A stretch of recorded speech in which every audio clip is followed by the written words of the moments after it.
Jesus taught those words by telling his disciples that I've gotten the word, Lazarus is sleeping. Y'all remember the response of the disciples? Come on, Pastor. The disciples said, Lord, he's doing well if he's asleep. But Jesus was not talking about mere sleep. Jesus was talking about the fact that Lazarus was so sick that he died.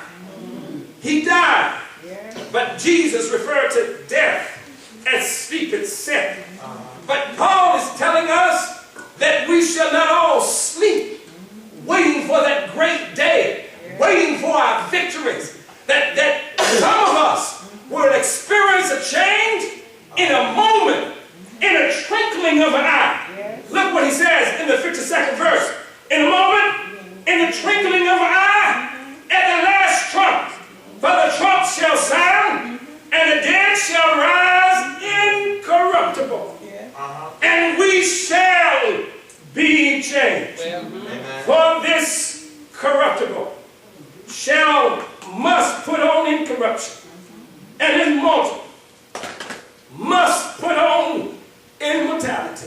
Or as I journey through this land, I'm going to have my changes in development. I'm going to have my moments of difficulties. I'm going to have my despairs.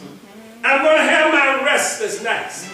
You're going to have yours as well. But yet still, in spite of whatever we have gone through, we know what God has done for us. God has promised that he will be with us always, even to the end of the world. Come what will, come what may, God will be with us.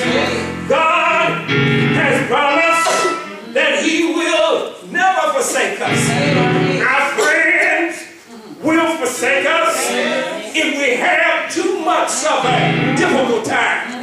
If we are in the midst of our storms, our friends will leave us and forsake us.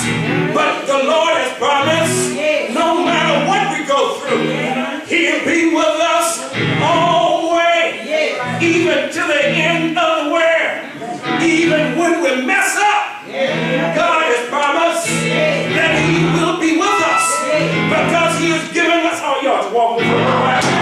He has given us a remedy for the mistakes that we have made, and the remedy for whatever mistake that you have made in the past is grace.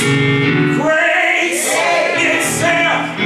Grace woke me up this morning. Grace started me on my way. Grace put food on my table.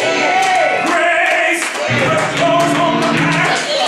Grace put running in my feet. Grace put clapping in my hands. Grace gave me my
spiritual victories.